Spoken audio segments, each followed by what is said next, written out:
something to George Bailey? Help him, dear Father. Joseph, Jesus, and Mary, help my friend, Mr. Bailey. Help my son George tonight. He never thinks about himself, God. That's why he's in trouble. George is a good guy. Give him a break, God. I love him, dear Lord. Watch over him tonight.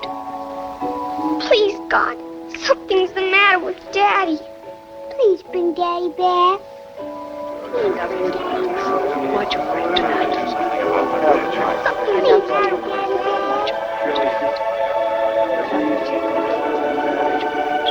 Hello, Joseph. Trouble? Looks like we'll have to send someone down. A lot of people asking for help for a man named George Bailey. George Bailey? Yes, tonight's his crucial night. You're right. We'll have to send someone down immediately. Whose turn is it? That's why I came to see you, sir. It's that clockmaker's turn again. Oh, Clarence hasn't got his wings yet, has he? We've passed him up right along. Because, you know, sir, he's got the IQ of a rabbit. Yes, but he's got the faith of a child. Simple. Joseph, send for Clarence. You sent for me, sir? Yes, Clarence. A man down on Earth needs our help. Splendid. Is he sick? No, worse. He's discouraged. At exactly 10:45 p.m. Earth time, that man will be thinking seriously of throwing away God's greatest gift. Oh, dear, his life. Then I've only an hour to dress. What are they wearing now? You will spend that hour getting acquainted with George Bailey. Sir, if I should accomplish this mission, might I perhaps win my wings? I've been waiting for over 200 years now, sir, and people are beginning to talk. What's that book you've got there? Oh, The Adventures of Tom Sawyer. Clarence, you do a good job with George Bailey, and you'll get your wings. Oh, thank you, sir. Thank you. Poor George. Sit down. Sit down? What are we... If you're going to help a man, you want to know something about him, don't you? Well, naturally, of course. Well, keep your eyes open. See the town? Where? I don't see a thing. Oh, I forgot. You haven't got your wings yet. Now, look, I'll help you out. Concentrate. Begin to see something? Why, yes. This is amazing. If you ever get your wings, you'll see all by yourself. Oh, wonderful. I want you to take a good look at that face. Who is it? George Bailey. Ah, it's a good face. I like it. I like George Bailey.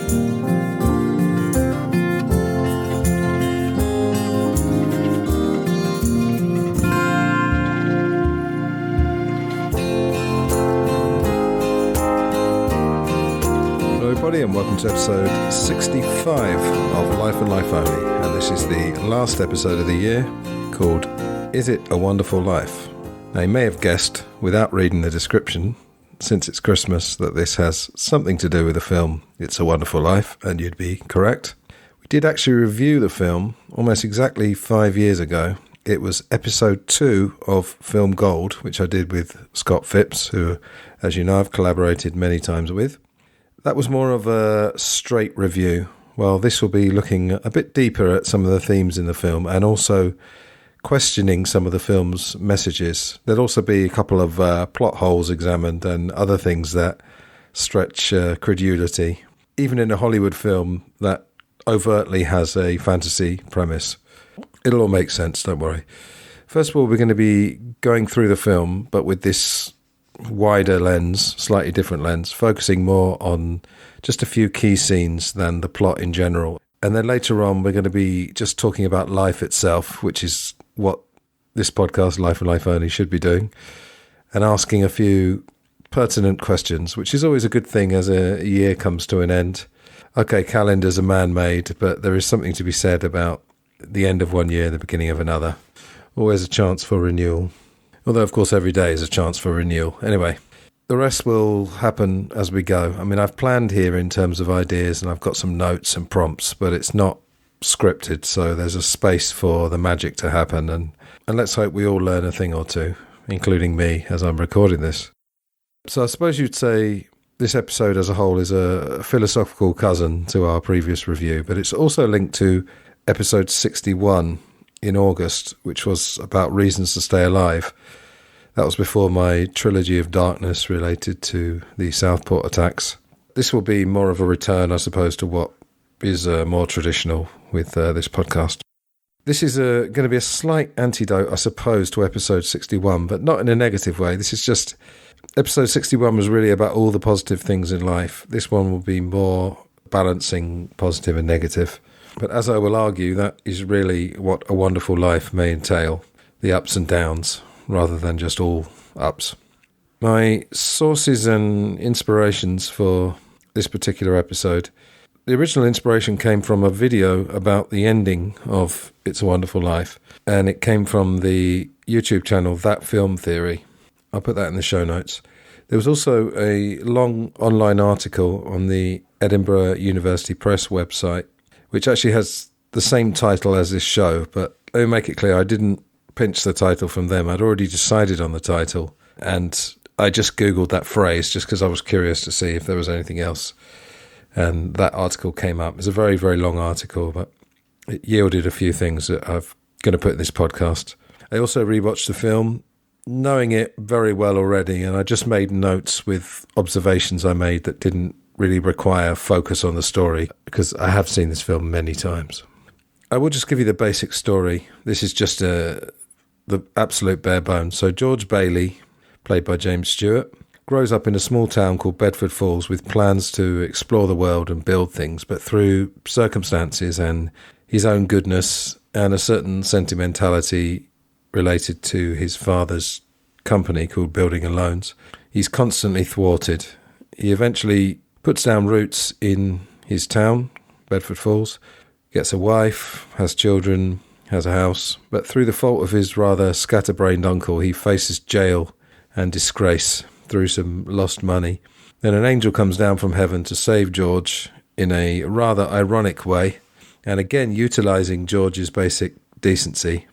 George is shown a world without his existence, comes to value his imperfect life, and is bailed out by the townsfolk as recompense for everything he's done for them over the years.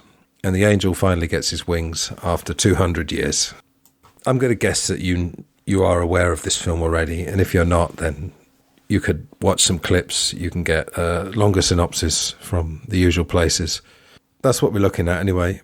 Now, I want to just mention a kinship that this has with other films. And I was thinking of two in particular, Shawshank Redemption and Groundhog Day. And what those three films, including It's a Wonderful Life, have in common is that they're actually pretty dark films, but they're remembered as uplifting and heartwarming. The magic is in the resolution, perhaps subconsciously because we know that real life doesn't have these resolutions. Also, slightly reminded of Green Mile, because I was thinking Tom Hanks is in so many ways a successor to James Stewart. And I mean, if you ever were going to remake It's a Wonderful Life, depending on when you remade it and his age, you'd have to have Tom Hanks, in my mind. All of the four films that I've mentioned there, they all have an overt or covert supernatural element, and they're all basically fairy tales. Particularly, let's say, Shawshank. Like I say, there's so much darkness in that film. I mean, there's a lot of misery as well, as there is with George Bailey's life here. So they have that kind of light and dark. It's not just cheery all the way. That's why they do have depth to them as well. So I just wanted to mention that as well. If you take maybe Groundhog Day, the difference is that Phil Connors, played by Bill Murray in that film, is not a terrible person, but a bit egotistical and doesn't really like people. That's something we will talk about later on with regard to George Bailey. And he learns to be a nice guy. Of course, in this film, George Bailey is already a nice guy and continues to be, and he has to learn something else. In Shawshank Redemption, the key word is hope. Perhaps, I suppose, in It's a Wonderful Life, the key word in the end is friendship. So in all cases, I mean, they're quite complicated films in a way, in terms of psychology and so forth. Not necessarily a complicated plot to follow, but they all have that resolution. Thinking back to Shawshank Redemption, there was, of course, a cut that was originally made without the ending. So you didn't get to see Red and Andy meeting on the beach, and there was such an outcry. I think they'd shot the ending and maybe they'd left it, they'd cut it from the early releases, I can't remember, or from the preview screenings. But in a way, we do need those endings. We just have to remember, as I will remind you through this, that you can't expect that in real life. Things to be tied up nicely. Right, as I said, we are going to go through the film, but just touching on a few bits in particular. The opening here, we get this God's eye view, and in NLP, neuro-linguistic programming, one of the techniques they talk about for seeing your life in a different way, for reframing your life, is to take a third-person view of your own life. What we get here, I mean, it's beaming down from heaven onto the earth, and we get prayers from the people of Bedford Falls and George Bailey's family, all praying for him to recover from the circumstances that he's currently in, which we will see those later on. And the prayers reach heaven. Now, there are a few prayers in this film. Some of them reach heaven and some don't. As everyone in Bedford Falls sleeps, this is quite interesting. We basically see the universe moving way up high in the sky in its mysterious ways. And the angels are talking about George Bailey as they're basically talking about one tiny life in the grand scheme. Within the bubble of our existence, even people who have travelled a lot, in the grand scheme, we exist in a tiny little space on our blue dot of a planet. Then we see George as a child. He dreams of making $1 million, so there's a bit of promotion for capitalism, while the film is ultimately promoting homeliness and a modest life later on. George has access to the world via a travel magazine. Of course, in those days, the world outside just seemed so far away. People didn't travel much unless they had money, and that would be true up to very recently, in fact. I acted in a couple of Chekhov plays, just at amateur and at drama school, and we used to joke that the characters in Chekhov plays are always just dreaming about getting to Moscow, and that just seems so far away from where they are, usually in the countryside. George realises, maybe even as a young man, that small towns are a trade-off between safety and boredom and lack of privacy in a way.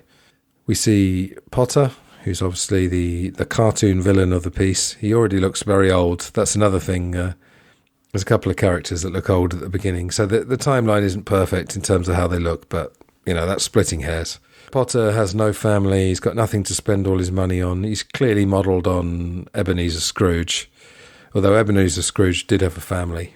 He had a nephew, if not his own children. Now, the young George sees a telegram. He works for Gower, the druggist, sympathises with Gower. The telegram was informing Gower that his son had died. Gower also looks a bit too old at the beginning, but anyway. But what's incredible is that George doesn't deliver the capsules, and he's being hit by Gower, but is sympathising while being hit. What you get here is that George is literally a visionary, because he's got a vision of the future, even at a young age. But he also sees beyond people's superficial actions, which is something that's sorely lacking in the world. I mean, with adults, let alone children. I mean, most people, I guess if they'd seen the telegram, they would have sympathised with Gower, but most people do not look beyond people's actions. They tend to react to them, not really thinking about whether there's a subtext behind people's behaviour. I'm just talking generally. Then we get George as a young man, kind of college age. They make James Stewart look fairly young. I mean, he was 37 around then when he was making this film. So they do an okay job with that.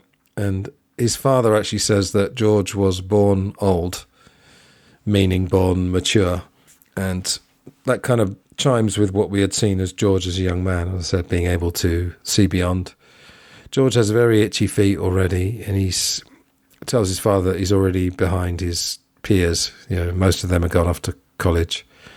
He admires his father, and he takes on his ideals, which really is the thing that holds him back. I hadn't really thought of that in the previous viewings, that really George is almost emulating his father. And you could almost say, I think brainwashing would be a bit strong, but they have a talk about what's important, and George is really given the message that Potter's a bad guy, which he is really. I mean, that's not a wrong message, but it's this Hollywood thing about, money bad, being a good person good. But of course, Hollywood is a massive money machine. That's the whole rather hilarious and tragic irony of it.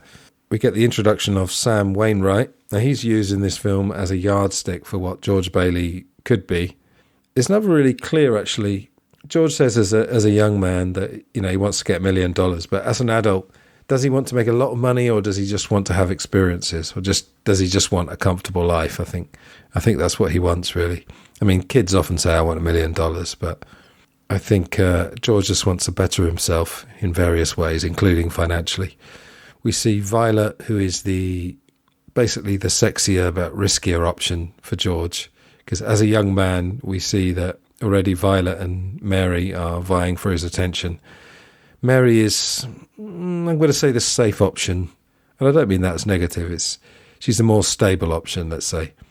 Now, in the film, George is forced to take over the building and loans, his father's company, when his father dies. He calls Potter a warped, frustrated old man, and that will come back to bite him later on. Potter talks of a lazy rabble, and this is a kind of a right-wing view, I suppose. You know my views on left and right wing, but the essential thing is that, you know, if you call them the lazy rabble, he's essentially saying that a very generous benefit scheme is encouraging people to be lazy. But he also talks about ideals without common sense. When I watched this as a young man, the natural thing is just to side with George Bailey and everything, and just to say, you know, it's Potter bad, George good. But, you know, it's true. I mean, we see a lot of idealism nowadays, but you do need a bit of common sense to even it out a little bit. Something we did comment on in our original review on Film Gold was how brilliantly James Stewart does that look where he realises once again he's been thwarted in his ambitions, and it happens 3 or 4 times in the film. There's a bit where he looks at travel brochures with a certain longing and a despair, and I think James Stewart just gets that absolutely right. It's just perfect. Now, another key scene, and this was analysed in the article from the Edinburgh University Press that I mentioned. When George and Mary realise they're in love, it's very surprising, actually. George basically rails at Mary when he realises that love could be another obstacle to getting what he wants. He says, I don't want to get married ever. I want to do what I want. And we'll see this with the children later on, that although he obviously loves his kids, when he's in a state of high stress, he realises that, as anyone who gets married and has children realises, that they are going to hold you back. But that's obviously a choice that you've made.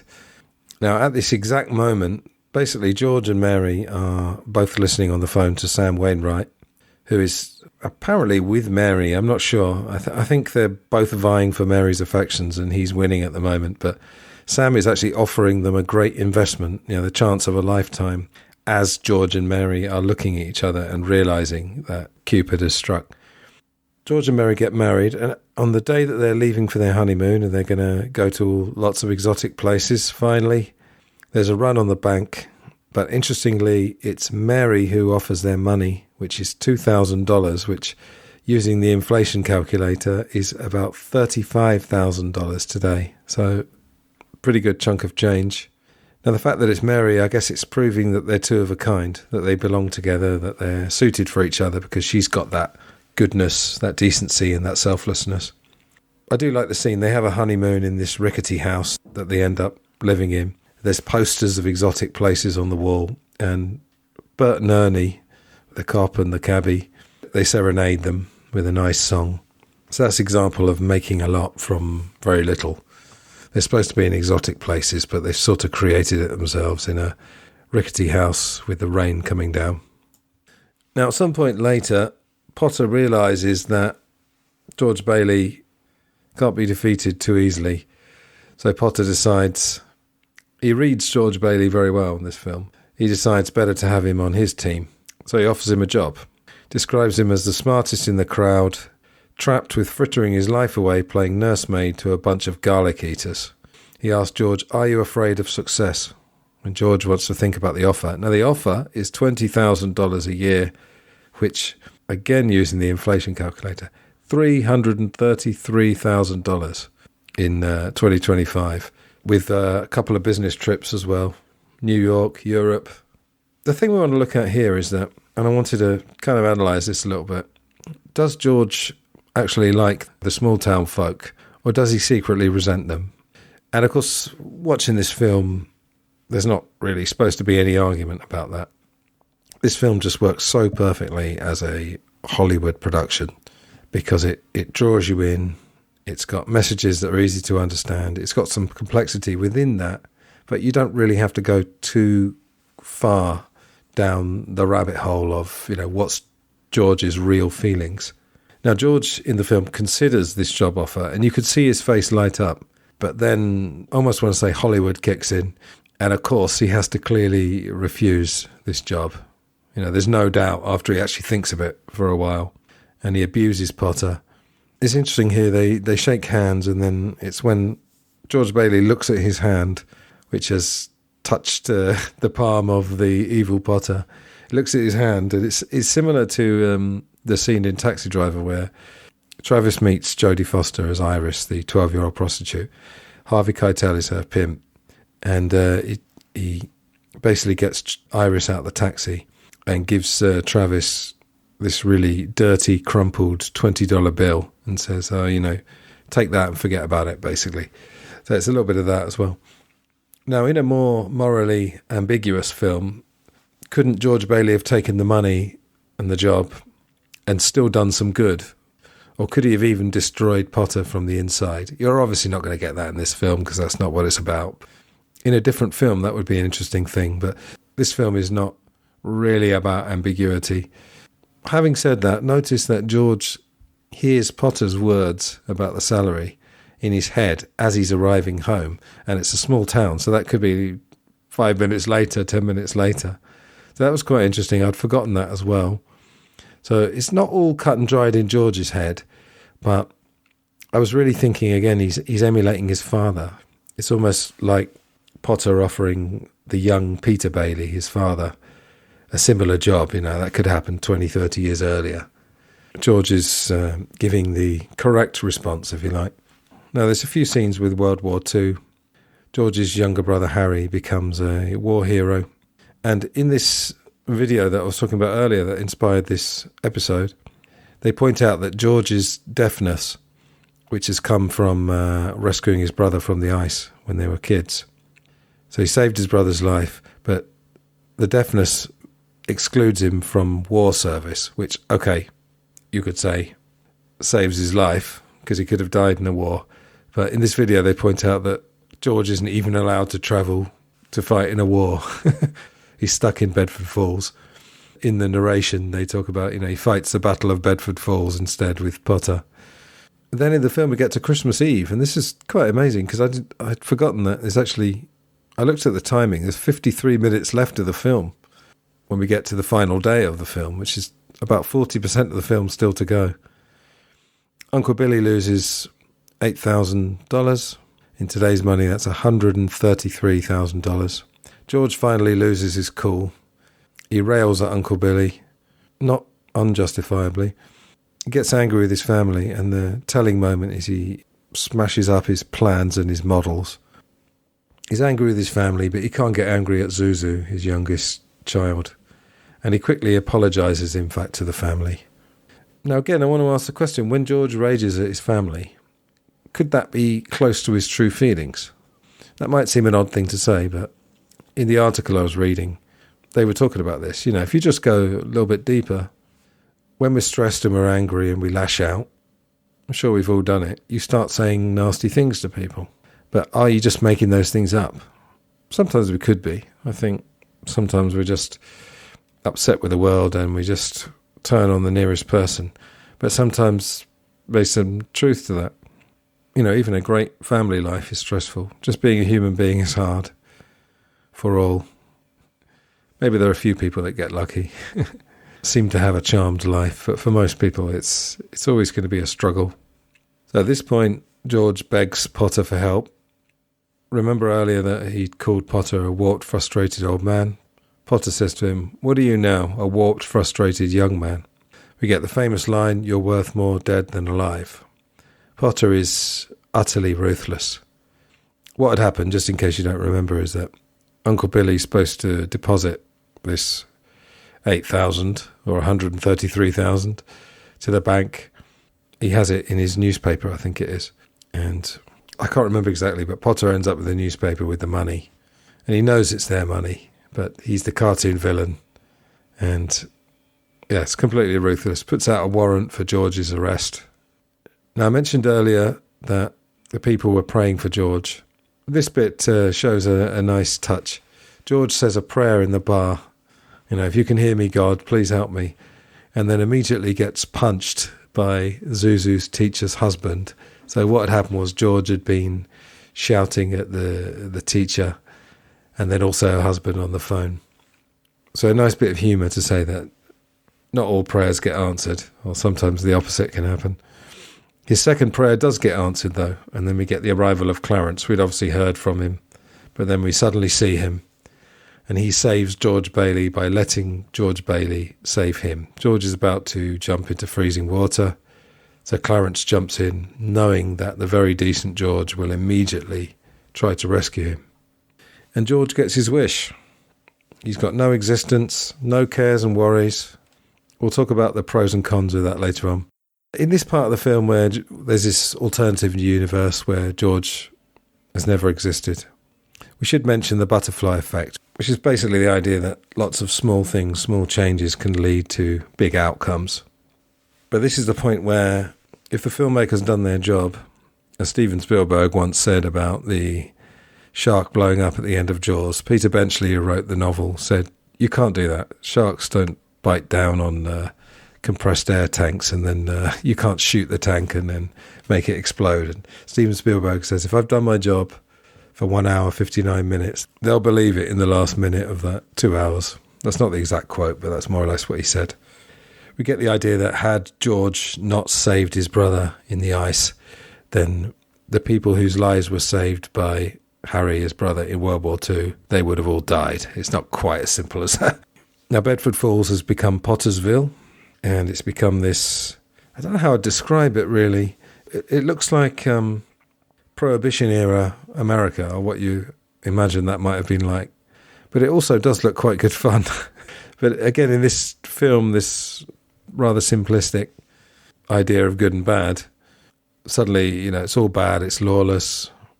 George had been in Martini's bar, and Martini's assistant is Nick, who seemed like a nice guy, but in Pottersville, Nick is he's the owner of the Martini bar, but he's suddenly not a nice guy. He's just an awful guy. Was he warped by his environment to be like that? Because he was literally comforting George Bailey in the film 2 minutes earlier. Also, it's a little bit comic that George seems to hang on to his belief in reality for a bit longer than you'd imagine. Okay, it's very weird to see all this stuff going on, this completely different world. Okay. But it was quite funny. So he goes to the house, which was a decrepit house, the one that George and Mary ended up living in. And it's clearly that this house is completely run down, has been for decades, but George is still looking for his family in the house. The magic of Hollywood. Also, Bert the cop, who obviously doesn't know George in this alternative world, is just firing a gun at random in the street. These are the kind of things that the classic film jerks would have picked up on. That was a podcast I was on a few years ago, where they look at old films and they both salute them and make fun of them at the same time. And then we get, this really does stretch credulity, the idea that in this universe that George didn't exist. Mary, who is a good-looking lady, seems a nice person, seems intelligent. Without George existing, she's an old maid who I think she works in the library, is it?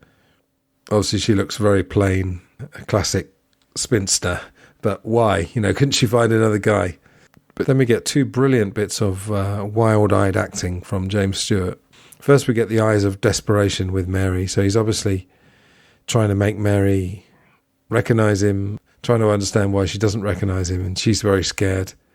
And that's really a brilliant moment, great bit of acting, and that almost makes up for the old maid thing. And then we get the ending of the film. This is where the magic starts. George goes back to the bridge where he had saved Clarence, where he nearly jumped off before. Prays to Clarence, get me back. And suddenly there's a switch and George is a person again. And we get wild-eyed happiness when Bert recognises him, and it's just brilliantly acted again. And now, I said earlier that Potter was based on Ebenezer Scrooge. So George Bailey now has his Scrooge moment. So this is Scrooge on Christmas Day in A Christmas Carol, when he's suddenly realising how wonderful the world is. And in A Christmas Carol he says, I feel light as a feather. And you get that with George here. Clarence! Clarence! Get me back! Get me back! I don't care what happens to me! Get me back to my wife and kids! Help me, Clarence, please! Please! I want to live again! I want to live again! I want to live again.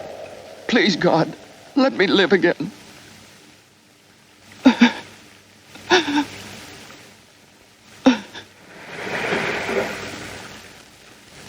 Hey, George!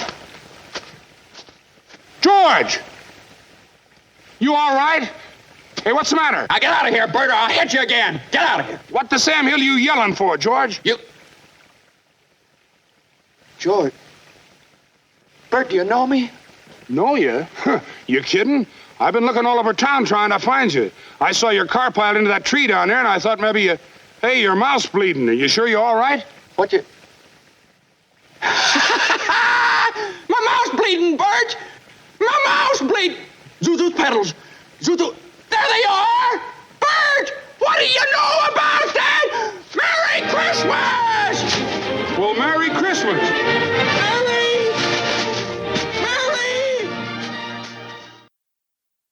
And it's the power of a state of mind over circumstances. And it actually reminds me, I've had one of those myself. I had a period where I was really despairing. I was only in my 20s, I think. But various things had gone wrong, and my state of mind was just terrible. And I remember I was sitting on a train, and I just could feel in my mind that I'd reached my lowest ebb. And I suddenly just started laughing. And I was laughing at myself. People in the train carriage probably thought I was completely mad. And I was laughing at the whole stupid business of life and troubles and problems. Sometimes it's good to laugh at them. The things that I was experiencing, they weren't terribly serious things. It was more the state of mind. Suddenly George loves the wonderfully drafty old house, as he calls it. And there's that good bit, there's the knob thing at the bottom of the banister that keeps coming off every time you touch it when he's going up and down the stairs. He kisses it when it comes off as he's coming up the stairs, when he's in the house, and the house is back to the way he remembered it, and his family are there, and Mary. And then we get a bit of early crowdfunding, really. There's a big whip round with all the people of Bedford Falls who've heard George is in trouble. So this is small people, small town people, making small contributions that equal a lot, which is a very good metaphor. As I said earlier, it's favours repaid for George's life of goodness. It's all, he's suddenly reaped everything he's sown. All the good turns he's done have been rewarded. And the way it's done in the film, it's difficult not to shed a tear. And they really lay it on. You get the arrival of Harry, who's a decorated war hero. And notice as well, there's never any hard feelings from George Bailey towards his brother. Then we get the famous Tom Sawyer book, which Clarence had been reading, and the message from Clarence. There is an interesting bit here where they receive a cable, and it's Sam Wainwright, our old friend, who's made a lot of money. He cables to offer an advance of $25,000 to George, the equivalent of $415,000 today. But at that point, we get this sad look from George to Mary. I always notice that every time I watch this film. And I always wonder, what exactly is that? And I always thought it was George basically comparing himself to Sam. But it's interesting they kept that in, because it doesn't really fit with the fairy tale of this ending. In this video, that film theory video, they say it's the look where George realises, because he's going to get this money, he's absolutely guaranteed to be out of trouble. He's now realising he's trapped. Then they sing Hark the Herald Angels Sing, which is a lovely carol. Then they sing Auld Lang Syne, which is a bit weird considering it's Christmas Eve.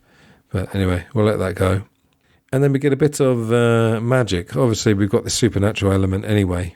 But when they spot the Tom Sawyer book, Zuzu, the little girl, immediately knows what page Clarence's message on. And I thought that was an absolutely brilliant touch.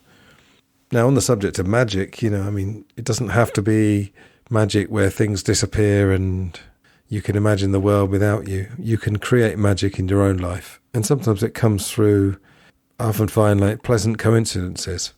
You'll be thinking of a person that you think to yourself, I'd love to talk to that person. and then suddenly they call you, or nowadays I suppose they write you a message. Used to be calls, didn't it, in the good old days? I suppose people do still call sometimes. But yeah, I think you have to leave a space for magic in your life. I've done episodes on meditation, as you know, and I think meditation is about leaving a space for profound insights sometimes and visions. Meditation is about being calm on one level, but if you go quite deep into it, there are things that just come up. I've actually had literally visions, something visual has appeared, and often it's the important stuff as well. The message really at the end is that life is people. The magic of life is mostly about other people. I'll put in the show notes as well. I did an episode of Glass Onion on John Lennon, one of my other podcasts, called The Beatles and a Mass of Humanity. And it was about a magic night just before the Beatles became famous. It was in 1962, and they had an amazing night at the Cavern, which is obviously a place that they became famous for playing. They played there nearly 300 times. And in the thing I wrote it as a blog post, and then I just basically read it out as a podcast. I was talking about how in that tiny corner of the world, which was provincial Liverpool, which was not what it is now as a city, it was all about people. There was a magic inside that little cellar music venue, an absolute fire trap, as we now know. Health and safety in 2025 would have meant that the Cavern would have been closed down pretty quickly. But yeah, it was just all these people from a working class city all jammed together, just enjoying the fact of, obviously, the music from the Beatles before, as John Lennon says, the edges were knocked off, and just ordinary folk. I also did an episode, my mother was on the podcast. Some of you who listened to Glass Onion might remember. That was a long time ago, though, more than 6 years ago. And it was all about the other 1960s. And we ended up just celebrating normal life, because the 1960s for a lot of people was not the swinging 60s. It was just a fairly normal decade with a few quite sweeping social changes, societal changes. Anyway, yeah, back to the ending of the film. So the final credits end the fairy tale. We get this Buffalo Girls song, which is kind of George and Mary's song. It's very jaunty music. And if you imagine being back in 1946, the film finishes, you're out of the cinema and you're back to your lives with just maybe a little bit more hope and good feeling to others. Goodwill to all men, as they say at Christmas. However, there is another way to look at this, and I hinted at it with the thing about Sam Wainwright and George realising he's trapped. One of the criticisms of the film, of course, is that there's no comeuppance for the evil Potter. Nothing really changes for him. We're supposed to think that he's never happy because he never has enough, so he's never going to be happy, so don't worry, everybody. But I actually think the ending is more realistic. It's not true that bad people always get their comeuppance. But you're left wondering, with George Bailey, does goodness hold you back? Maybe a bit of ruthlessness is necessary and it improves your life. I'm not talking about hurting people in the way Potter does. But if we look deeper at this film, there is another way to look at that ending, as this video inspired me to do. George does give up his dreams, and in a video they said that as the townsfolk look at George while they're singing, are they mocking him? It is interesting, if you look at it, they're all looking at him directly while they're singing, and I don't think this is the filmmaker's intent, but it's an interesting thing. George is now trapped forever. They've saved him from prison, but consigned him to the prison of Bedford Falls. The community, in a way, can be a kind of social prison. There was never a sequel to this film, and there wasn't really any need for that. It's a funny thing, isn't it? If you think of all the films over the years that haven't had sequels, you'll never know what's going to happen to all those people. Some you get to, like Rocky Balboa, for example, but other memorable characters. You never get to see what happens to Red and Andy in Shawshank Redemption. I did actually have an idea for a sequel. I never seriously contemplated writing this, but I thought it was a funny idea. Red and Andy are on the beach in Mexico at the end of the first film, as you remember. And in my sequel, it's a bit like The Odd Couple. They, I wouldn't say live together on the beach, but they're both living there, and they gradually get on each other's nerves, and Andy kills Red and either gets away with it or ends up in Shawshank. Anyway, so you wonder, with George Bailey's Wanderlust still be there? Is it completely gone? Might he travel in the future? How long would this good feeling of community last for him? And is the film damaging us by encouraging us to believe in miracles? Now, just mentioning the Beatles again, they always come up. When I was in my 20s, I modelled myself on John Lennon. Virtually everything I did, everything he tried, I tried. And I suppose looking back, I did, in a way, expect great things to happen. I thought, well, if I channel John Lennon all the time, then a Paul McCartney will come in my life, a songwriting partner. And I did have a songwriting partner called Emlyn when I was 14 or 15. And we had a bit of a Lennon-McCartney vibe, I suppose. But then Emlyn moved away, which was quite a blow for me, actually, I must say. But I believed in that magic. I thought, oh, there'll be a Brian Epstein who'll come to a pub where I'm playing music and discover me. So I would say, particularly if you're a very young person watching this film, don't pin your hopes on this kind of thing happening. It's not literally guardian angels, but human guardian angels bailing you out, because it's almost certainly not going to happen. Now, having looked at the film, we will be referring back to it, but I want to just broaden this out a little bit. I may have mentioned on the podcast before the book The Road Less Travelled.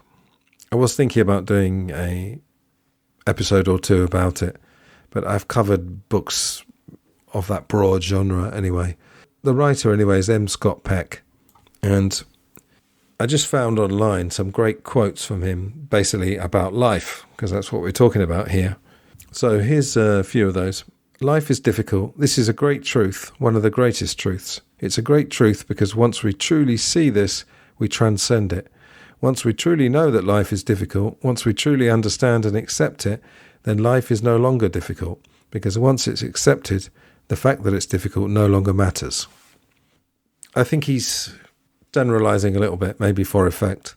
Life doesn't become easy just when you realize it's difficult, but he's perhaps saying that it's a bit smoother once you realize that profound truth. There's another one here. It is in the whole process of meeting and solving problems that life has meaning. Problems are the cutting edge that distinguishes between success and failure. Problems call forth our courage and our wisdom. Indeed, they create our courage and our wisdom. It's only because of problems that we grow mentally and spiritually. It's through the pain of confronting and resolving problems that we learn. And I'll be talking about that in a second. Now, here's something that relates definitely to the film. Until you value yourself, you won't value your time. Until you value your time, you will not do anything with it. So in It's a Wonderful Life, it's not so much about valuing your time, but obviously value is one of the themes of it. Now, this is more to do with relationships. Love is the will to extend oneself for the purposes of nurturing one's own or another's spiritual growth. Love is as love does. Love is an act of will, namely both an intention and an action. Will also implies choice. We do not have to love, we choose to love. And in the film, of course, George chooses to love Mary. He realizes there's a strong feeling between them. And as we were talking about earlier, he gets angry at this to begin with, because it's going to be, I hate to say this, but it's going to be, in a manner of speaking, a barrier to him realizing his dreams. Now, here's one for Potter. I've learned nothing in 20 years that would suggest that evil people can be rapidly influenced by any means other than raw power. They do not respond, at least in the short run, to either gentle kindness or any form of spiritual persuasion with which I'm familiar. There is a quite funny Saturday Night Live video, I'll put it in the show notes, an alternative version where they lynch Potter at the end of the film. And just one more, absolutely love this one. Mental health is an ongoing process of dedication to reality at all costs. I'll also be talking about that later as well. So, what is a wonderful life? Or at least a full life? I would say it includes struggle and hardship. Otherwise, what do you do when harsh reality intrudes? So George Bailey appreciates his life after a visit to hell, which is not only Pottersville, but total anonymity, and his friends and loved ones treating him as a stranger. Now, if we look at positivity, is positivity used as a shield or a defense? As you know, I'm a life coach. Life coaches in the US, just generalizing here, often practice what I call the sledgehammer of positivity, because I've listened to a couple of podcasts of life coaches in the States, and they were great, but really seemed like their MO was to give almost like a relentless barrage of positivity to their clients. And that will work up to a point. Maybe it'll work perfectly with some people. Depends on the person. I guess they tailor it to the client. What I'm going to do really with the rest of this episode, I'm just going to be giving you a load of questions. I don't necessarily have answers. I've got ideas, but I'm going to give you some stuff to ponder. The moment when you make a decision and commit to it, especially a risky decision, is like diving or jumping into cold water. Or in my case, as you all know, I preach the benefits of cold showers. Not quite to the Wim Hof level, but I start my shower cold and then it goes warm. And at that moment, particularly on a cold winter's day, there's a bit of magic there. It's that moment when I turn the shower on and I know that freezing water is going to go down my back. I know it's going to be uncomfortable for about 10 seconds, but then it will gradually go warm. Probably a bit longer, actually. 20 seconds, 30 seconds, then the water will go warm. Yes, I think a wonderful life as well can be one where you are making decisions, committing to things, not having too much fear. Now, an unwonderful life, I know that's not a word, could be one where you control the magic out of it. You fill that magic space, that potential magic space, with stuff, be it thoughts or activities. And spouses and parents often control others, thus taking the magic out of the lives of their children or their spouse. There was another quote that I think came from M. Scott Peck, but I couldn't find it, and I don't remember the exact wording of it. It may have been someone else. I honestly can't remember because it's a long time since I heard it, but it was something about people trying to excessively control their lives. And if you just relinquish control, your life doesn't fall apart instantly. That's the fear, I think, with people, particularly what you would call a control freak. But we're all probably guilty of controlling things a bit too much. It's that fear that if you let go of the steering wheel, the car's going to career out of control. Now, what about worrying? Stress and worry. Let's talk about that for a second. I want you to consider a person with a fairly comfortable life. Let's just call them middle class and skilled, for argument's sake, who spends their whole adult life watching their weight. Maybe like a lot of people, they're slightly overweight. They've got a little bit more fat on their body than they'd like, but they're not obese. This is in my hypothetical. But they spend their whole time denying themselves luxuries like a cream cake and feeling guilty when they overeat or when they snack. And at the end of their long and fairly healthy life, relatively speaking, they suddenly think of all the wasted energy of guilt and denial through restraining themselves. There's a book called Fuck It. The author has got a whole, he's got courses dedicated to it, literally where they meet up. They're kind of workshops, I think. He calls it Fuck It Therapy. And that's really a trendy word, an edgier word for detachment, which I read about when I studied Buddhism when I lived in Thailand. And it's detachment, in this case, my scenario, from just continual restraint and attaching importance to things and worrying about things. Now, weight is an important thing, but in my scenario, I'm not talking about an obese person. I'm just talking about a person who is fearful of indulgence, let's say. Now, does stress and worry help? What's the point of stress and worry? Well, in the good old days when we were in constant fear of being killed by others or killed by saber-toothed tigers and other creatures, stress and worry helped a lot. If you're in the forest and you don't have a gun and you see a bear, maybe a brown bear, one of the ones you know will attack humans, then stress and worry will help you. But if you're trying to control variables that are out of your control and creating stories in your head about possible bad futures, then no, I would say they're not. Stress and worry help because they create adrenaline, and if that helps you with whatever you're doing, then fine. I wanted to talk also, I just suddenly had a memory while I was preparing this. There was an American lady I met in Thailand, and she lived in the same apartment block as me. And we had a kind of a passing relationship. We just say hi and have a coffee occasionally. And she was very direct, but she was clearly a decent person. But some would see her as brusque. She would say, for example, to the receptionist, if there was something wrong in her room, she would say, the air conditioner's not working in my room. Fix it, please. She would even say please, but she'd say fix it rather than could you fix it? Can you fix it? Would you mind fixing it? There's all kinds of things. I'm an English teacher. I know all the ways of politeness. I was wondering if you could fix it. Sorry to bother you, but could you fix it? She did used to say please, but she'd use imperatives. And I actually did ask her about this. We were having a drink one time and I said, you're very direct, aren't you? Do you worry like what people would think? And she said, oh no, it saves time. And I realised after a while that when you realise that that was who she was and that she wasn't putting on an act, she was being true to herself, then I never got offended by it. Earlier we were taking a wider view of the film It's a Wonderful Life. Now let's take a wider view now of the world. Now one thing I do like to do occasionally is look up at the night sky. You can also watch a video that I've often put in show notes of various episodes I've done, and I'll put it in the show notes this time, about the size of the universe. Some of you will probably have an idea about that, about how unfathomably enormous. Enormous isn't even the word for the size of even just the observable universe. Now when you do that, you realise how tiny you are. I did actually hear an argument on a podcast that was saying that it's unhealthy to do that because it devalues our worth. And I can see that. I just tend to see it the opposite way. I think when you just see that literally a bigger view, when you're dealing with the kind of numbers that you're dealing with planets and universes and solar systems, I think it's very healthy, personally.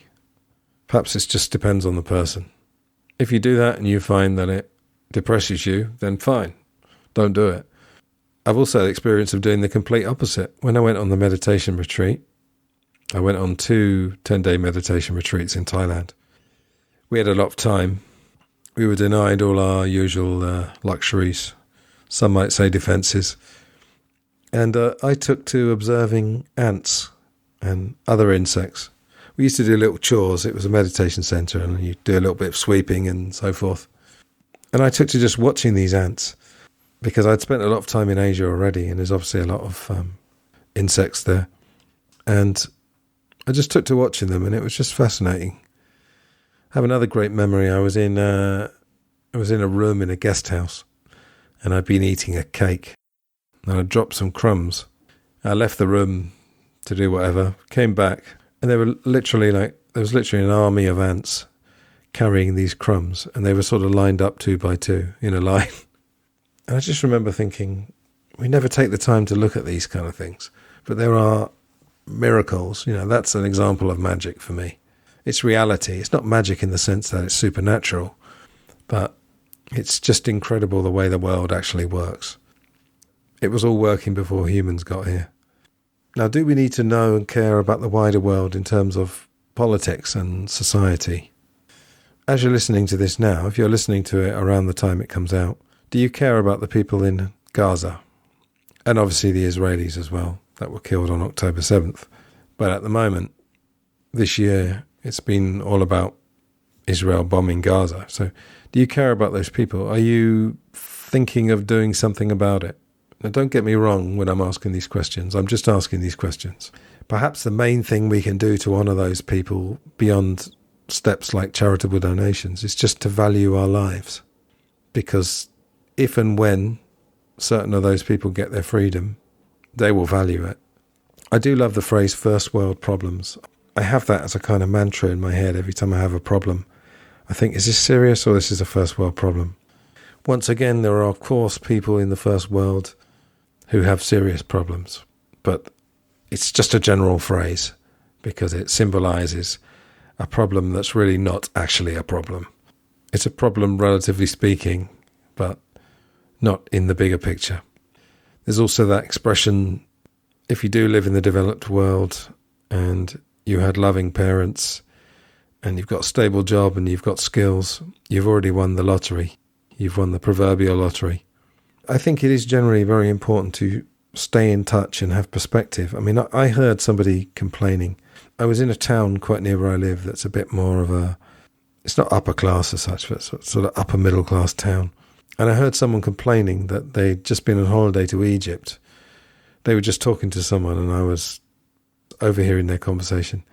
And they were talking about how their holiday had been ruined by beggars, as if these people who've got real lives, the beggars, should be shoved aside so the well-off holidaymakers can spend their money. And obviously tourism is a great deal about money, but I wanted to say to them, these are real people with real lives. It's the tourism that's the bullshit. Not completely, of course, because you can go on holiday and you can see new places and it can broaden your horizons. But I just thought that was just incredibly out of touch. I work with someone as well who's one of those English people that doesn't like the French, presumably the whole country. And I asked them if they'd ever met any French people. And they gave this dismissive shake of the head and said, well, I don't want to. Which means you can't ever be proved wrong. If you've got some idea, some national stereotype about a whole country, you never meet any, then you never have to reflect on that. Of course, there would be confirmation bias as well. If this person went to France and met 99 nice French people and then the 100th one was rude and snobby and conformed to a stereotype, then, of course, the confirmation bias would kick in. They'd say, oh, yeah, I told you. Thinking again about what should be our relationship to politics, I was talking to another friend at work. We were comparing Trump with Obama. I was much more politically engaged when Obama was the president, so I probably have some kind of bias towards him, and it's nothing to do with the colour of his skin, let me make that clear. But I really saw through the whole cult of Obama, the hope and change. Of course, his political team literally won a marketing award that year. But I was saying, is it better that Trump makes it clear that the US has the firepower to wipe out all their enemies? Or do you prefer the smoother Obama convincing you that the US has only ever been a force for good? And if you happen to think that the latter is true, that they are only a force for good, then I would recommend Rogue State by William Blum, B-L-U-M, who is an American, by the way. Just catalogues all the crimes of the US empire through the 20th century. So what should the people know? Now let me ask you a few questions. Do you want to know what it takes to get the cobalt and other minerals for your smartphone? Because it's not pretty. If you want to find out, you can obviously find out. Do you want to know how many slaves there are in the world and how many are suffering horribly? Is that useful? Do you want to know that free-range eggs can be labelled as such if the chickens are permitted a short amount of time out of their cages? We all say that decluttering is great, and Hollywood itself promotes anti-materialism and consumerism while also actually promoting it in subtle ways at the same time. Do you know that the economy essentially relies on us buying crap we don't need to keep functioning? That's the short version of it. I did speak to an economist about this. I used to go to a philosophy class and we got on to talking about that. And I essentially asked him that question and he said broadly yes. Can a person live their whole life with their head in the sand and have a happier, or at least as happy life than someone who's fully engaged as much as possible with the information we've got, with what's going on in the world? Nowadays, it's up to you whether you want to be informed or not. I know people will say about the internet, oh, there's lots of misinformation, disinformation. That's true, but there's lots of verified information as well from official sources. And if you seek that out, alternative history, revisionist history, for example, and also what's happening right now, it's up to you whether you look at that or not. I think a person can have their head in the sand their whole life and it won't affect them. Sometimes ignorance is bliss, you know. I mean, the first time I ever went to Thailand, which is more as a backpacker, we went to visit a hill tribe and I ended up staying with them for a few days. And the guy who was our tour guide says, don't show them, well, I don't think we had smartphones then, maybe we had mobile phones. Don't show them a mobile phone or a computer or whatever, because then they'll want one. I'm reminded of a rather amusing meme. It was a photo meme where someone comes to what's obviously some kind of primitive tribe, and they bring them a computer, and the caption says, next month we'll be back with antidepressants. Tribal communities presumably don't take any antidepressants. Then my question might be, are people more prone to depression when they know there are pills they can take? Because people do like taking pills. And there's obviously all the advertising that goes around that. Depression is very much something, although I've made the point before that it's used quite flippantly by people. It's a thing. Mental health is a thing, and mental illness. If you don't know about antidepressants, if you don't know they exist, you might not know anything about depression. It could still strike you, of course, but I think that meme was making a pretty valid point in quite a funny way. Now, Clarence in the film is described as having the faith of a child, which brings up another question, which was addressed, in fact, I think it was episode 3 of this podcast, way back, about skepticism and cynicism and positivity and naivety. And it was looking at what's the relationship between all those things. Some people do still have the faith of a child when they're older. They could be quite naive. But again, maybe naivety, like ignorance, is also bliss. As I said, I don't have answers to all these questions, but I think they're good questions. I'm just giving you stuff to think about. Do we need to make an impact on the world? Do we need to know we've made an impact on the world? I'll mention that in relation to George Bailey in a second.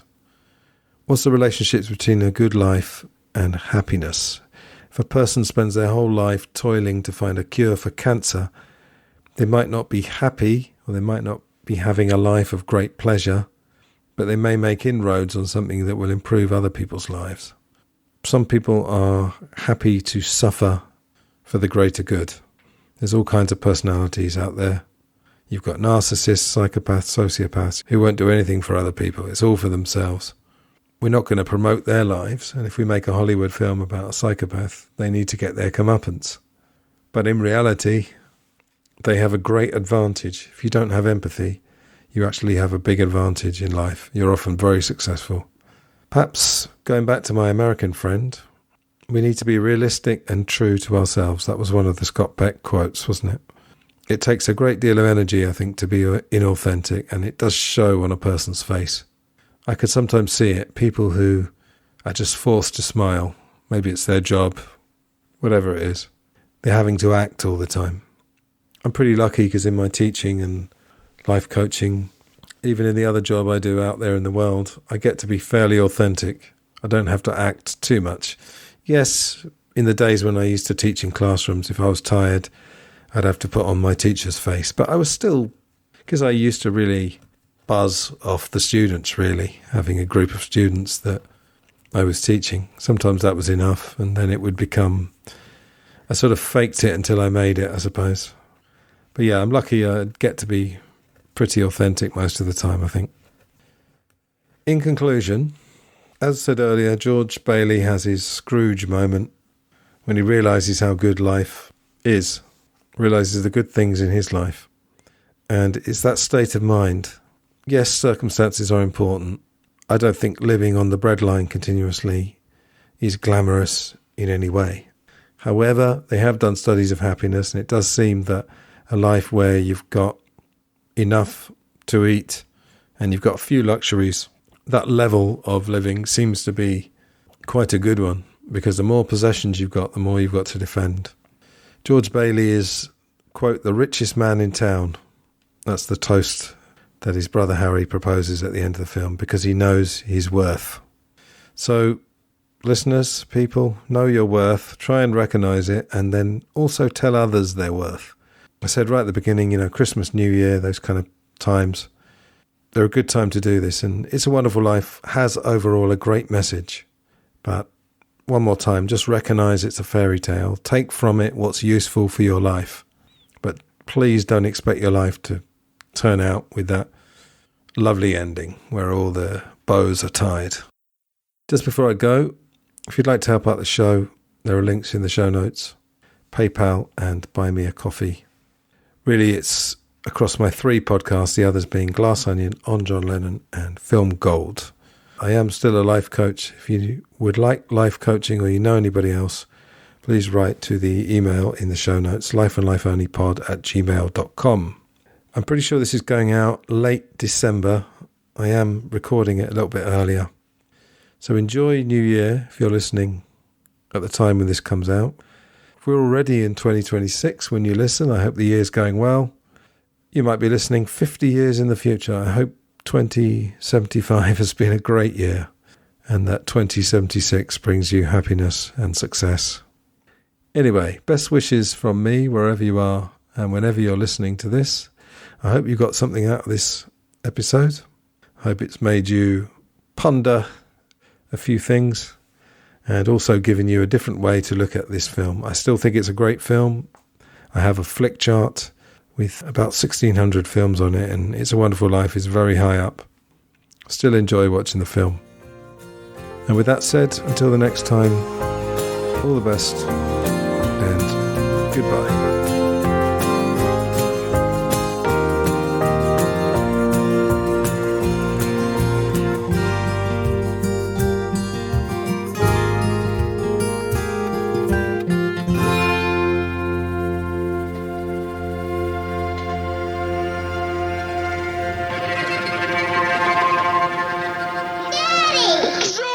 Zuzu, my little ginger snap, how do you feel? Fine. Not a smidge of temperature. Not a smidge of Hallelujah. Hello?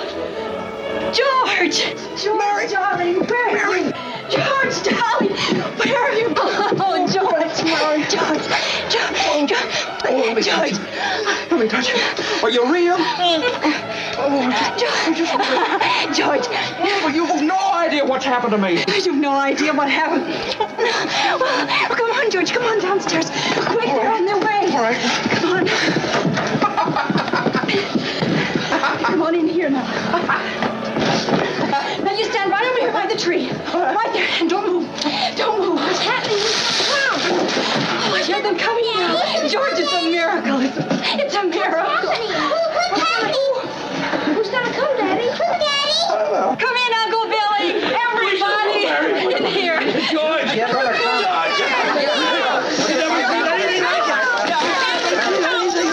Isn't it wonderful? So many friends. Mary did it, George. Mary did it. She told some people you were in trouble, and they scattered all over town collecting money. Didn't ask any questions, just said, George in trouble. Tell me you didn't What is this? like a spread like fair. Another run on the bank? Here, George. Merry Christmas. Now, don't push. I wouldn't have a roof over my head if it wasn't for you, George. Just a minute. Quiet, everybody. Quiet. Now get this. It's from London. Mr. Gower cabled you need cash. Stop. My office instructed to advance you up to $25,000. Stop. Hee-haw and Merry Christmas, Sam Wainwright.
Harry Bell lost your banquet in New York. Oh, I left right in the middle of it. As soon as I got Mary's telegram. Good idea, Ernie. A toast.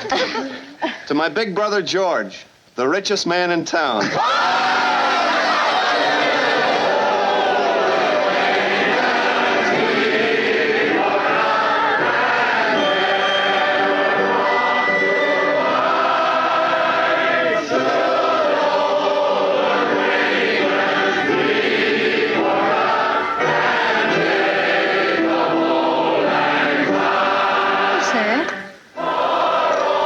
That's a Christmas present from a very dear friend of mine. Look, Daddy, teacher says every time a bell rings, an angel gets his wings. That's right. That's right. Attaboy, Clarence.